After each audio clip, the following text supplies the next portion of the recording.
Question number 14। यहाँ पे पहला मैट्रिक्स है ए जो कि 5x3 है जिसकी रैंक 2 है, और बी एक मैट्रिक्स है जो 5x1 है।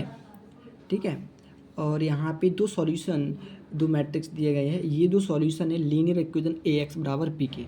हमें बताना है कि which of the following is also solution of A x बराबर बी। यहाँ पे चार ऑप्शन है।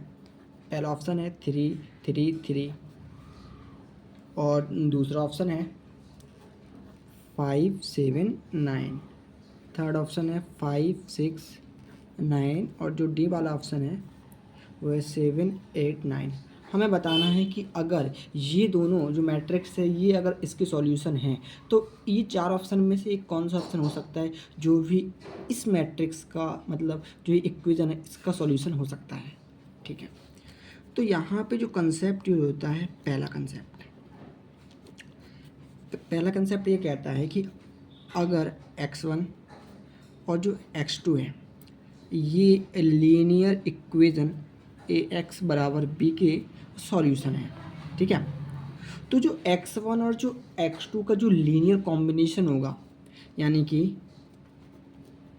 लीनियर कॉम्बिनेशन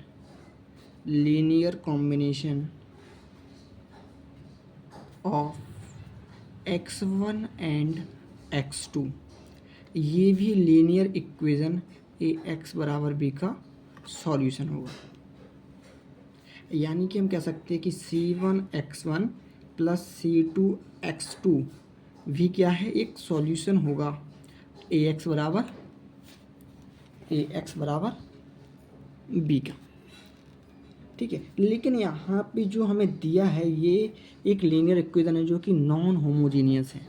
ये क्या है, नॉन होमोजीनियस। जब भी नॉन होमोजीनियस कोई इक्वेशन होती है तो जो लीनियर कॉम्बिनेशन होता है यहाँ पे जो कोफिशिएंट होते हैं ना, कोफिशिएंट का जो सम होता है यानी कि सम ऑफ कोफिशिएंट वो होता है 1। यानी कि जो C2 होगा वो 1 माइनस C1 होगा। C2 बराबर क्या होगा, 1 माइनस C1 होगा। मतलब जो इसका जो थर्ड सॉल्यूशन होगा वो C1x1 plus 1 minus C1 x2 हो जाएगा। हम पहले इसकी वैल्यू को निकालेंगे। ये जो होगा ये ए एक्स बराबर बी का एक सॉल्यूशन होगा। तो C1 जो x1 मैट्रिक्स है 1 2 3 है, 1 माइनस C1 जो x2 मैट्रिक्स है 4 5 6 है। इसका पहले इससे मल्टीप्लाई होगा फिर इसका इससे मल्टीप्लाई होगा, यानी कि यहाँ बचेगा क्या 4 5 6, हाँ माइनस माइनस हमने लिया प्लस, और 1 में से जाएगा 4 यानी कि माइनस का 3, 2 में से जाएगा 5 माइनस का 3, 3 में से जाएगा 3 माइनस का 3। अब ये जोड़ देंगे तो हो जाएगा क्या 4 माइनस 3C1 और 5 माइनस 3C1 और यहाँ पे 6 माइनस 3C1। यानी कि जो ये मैट्रिक्स आया है, ये मैट्रिक्स ये जो लीनियर इक्वेशन नॉन होमोजीनियस है ये इसका सॉल्यूशन होगा। अब इसके बाद में हमें चेक करना है कि कौन सा ऑप्शन हो सकता है। ठीक है,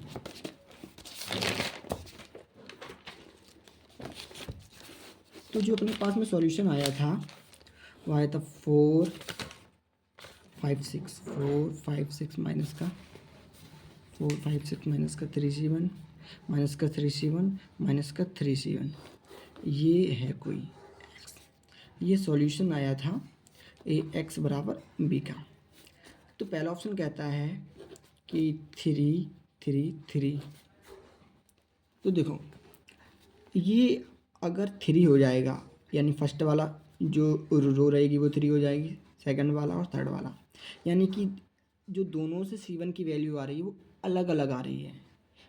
अगर तीनों से C1 की वैल्यू जो आती वो सेम आती तो ये सॉल्यूशन हो जाता, लेकिन तीनों से C1 की वैल्यू जो आएगी वो अलग अलग आएगी, तो मतलब ये सॉल्यूशन नहीं होगा। वी वाला लिया 5 7 9, यानी कि हमने यहाँ पर रख दिया है 5 और यहाँ रख दिया है 7, यहाँ रख दिया है 9। तो जो फर्स्ट वाले से C1 की वैल्यू आई इसको यहाँ ले गए तो क्या है माइनस का 1 बटे 3। जो सेकंड वाले से आई इसको वहाँ ले गए तो सेकंड वाले से आई माइनस का 2/3, मतलब कि ये भी नहीं होगा। अगर C1 की वैल्यू तीनों में सेम आती तो ये इसका सॉल्यूशन हो जाता। थर्ड वाला ऑप्शन है 5 6 9, 5 6 9। तो जो फर्स्ट वाले से आएगी C1 की वैल्यू हो जाएगी माइनस का 1/3, और सेकंड वाले से क्या आएगी 6, यहाँ से भी माइनस का 1/3, थर्ड वाले से 9 माइनस का, यानी यहाँ से माइनस का 3/3, मतलब कि ये भी नहीं होगा। Option number D 7 8 9। तो यहाँ से जो C1 की वैल्यू आएगी माइनस का 1, यहाँ से आएगी माइनस का 1, और यहाँ से भी आ जाएगी माइनस का 1, मतलब कि जो ऑप्शन नंबर डी है वो सही होगा। और यहाँ पे जो ये क्वेश्चन है, यहाँ पे अगर हमको 3 मैट्रिक्स दिए होते, ये एक पहला मैट्रिक्स है, ठीक है, और दूसरा मैट्रिक्स ये दिया है, और तीसरा मैट्रिक्स ये दिया हुआ है, और फिर कहा जाता कि मतलब कि कौन सा जो ऑप्शन है ये सॉल्यूशन होगा। तो यहाँ पे जो x1 जो x2 का लीनियर कॉम्बिनेशन होगा, जो x2 जो x3 का लीनियर कॉम्बिनेशन होगा, और जो x1 का और x3 का लीनियर कॉम्बिनेशन, ये सारे के सारे ax बराबर b के सॉल्यूशन होते हैं।